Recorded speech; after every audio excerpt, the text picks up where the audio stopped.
धन्यवाद। तो पहला जो बिंदु है वो ये है कि गीता में भगवान कहते हैं कि महीनों में मार्गशीर्ष हूँ, जबकि दूसरे शास्त्रों में कार्तिक को महीनों में सबसे श्रेष्ठ कहा गया है। इसका उत्तर जो मुझे समझ में आता है वो ये है कि गीता चूँकि भगवान का प्रारंभिक ज्ञान है, तो इसमें भगवान जो है राधा रानी की सूचना नहीं देते और अपने को ही सर्वोच्च बताते हैं, राधा रानी की कोई सूचना नहीं देते। कार्तिक महीना राधा रानी का है और मार्गशीर्ष महीना कृष्ण का है।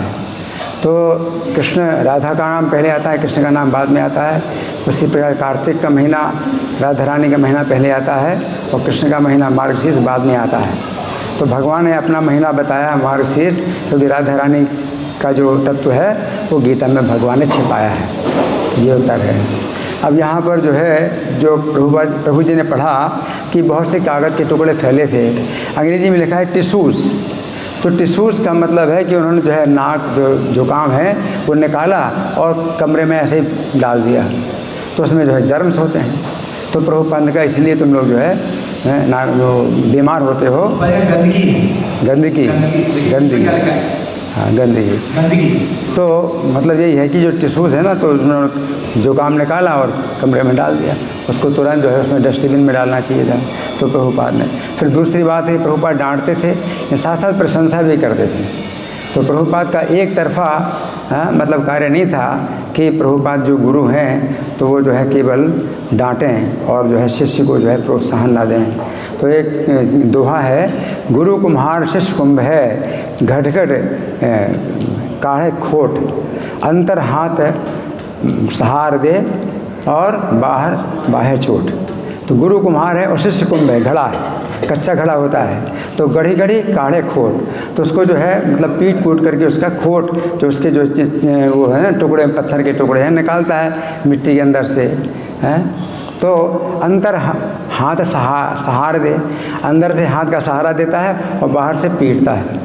तो कच्चा घड़ा है, बाहर से अगर पीटेंगे तो टूट जाएगा, अंदर से हाथ का सहारा देता है। तो प्रभुपाद इसी प्रकार के थे कि मतलब बाहर से चोट मारते थे, डांट मारते थे, लेकिन साथ साथ जो है प्रशंसा भी करते थे और प्रोत्साहन देते थे। तो ये जो है मतलब गुरु का ये दोनों मतलब कार्य होता है। फिर गोविंदासी रोती थी, तो प्रभुपाद ने उनको डांटा कि तुम रोती हो क्योंकि तुमको गुस्सा आ रहा है। तो गोविंदासी ने प्रभुपाद के बात का खंडन कर दिया और कहा कि नहीं, मैं गुस्से में नहीं रोती हूँ, बल्कि शोक में रोती हूँ कि मेरे से ऐसी गलती होती है। तो फिर प्रभुपाद जी जो है संतुष्ट हो गए।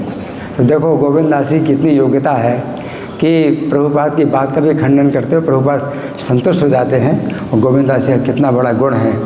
और फिर प्रभुपाद ने कहा कि जी शब्द जो है लगाना, किसी नाम के बाद में जी शब्द लगाना तो तृतीय श्रेणी का है ना।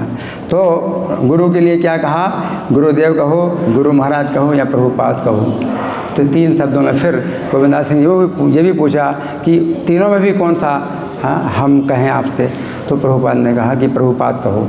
तो ये चीज़ है। लेकिन अभी क्या है कि कभी भक्त लोग प्रभुपाद महाराज बोलते हैं।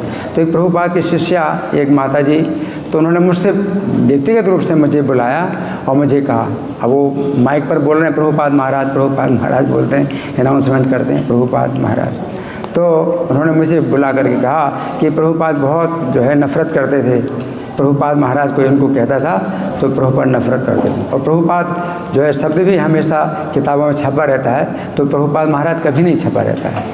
तो हमें थोड़ा सा ध्यान रखना चाहिए, प्रभुपाद महाराज क्यों कहते हैं।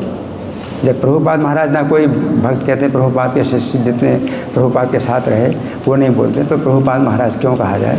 तो अच्छा यही है कि हम लोग जो है सावधान रहें इसके बारे में। तो कुछ बातें इस तरह की थी जो कि हमने चर्चा की। हरे कृष्णा।